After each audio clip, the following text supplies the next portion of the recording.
Communication. I know we've read so many books, a lot of authors, John C. Maxwell, Vusi, Temboyako. They've talked about leadership and the in diverse form. But I think we cannot but overemphasize on leadership because leadership is tied to communication. But then the twist is this: what is communication? Is it just opening your mouth to talk? How do you communicate?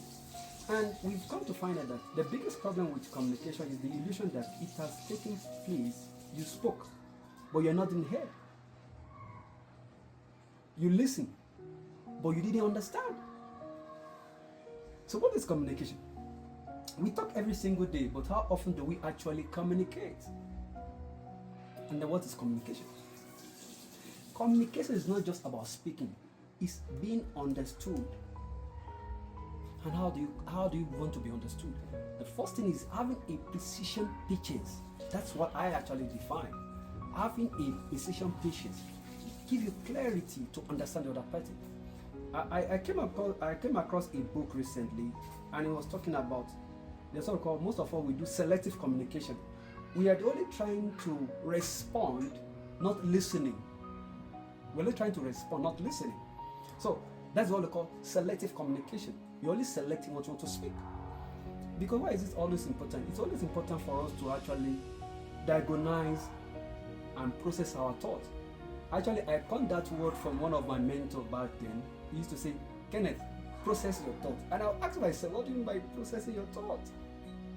It's about having a mental check before you utter something.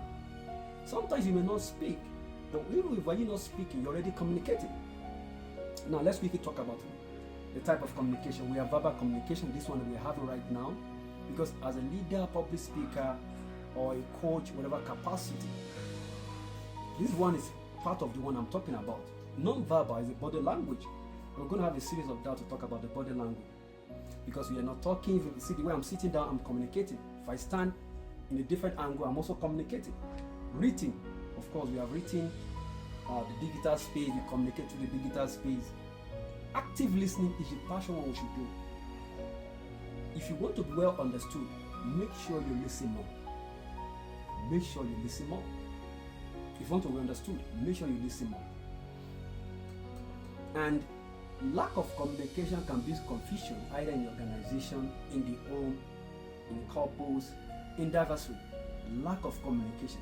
You can go and ask yourself, most of the relationships that have diverse, either platonic relationship, romantic relationship, boss-to-boss relationship, is lack of communication. When there's no communication, everything goes into chaos. So communication is very important, and we're going to have a lot of series about that to talk about communication and how we can be very, very empathically structured in communicating ourselves. Okay, so follow us this for more on this.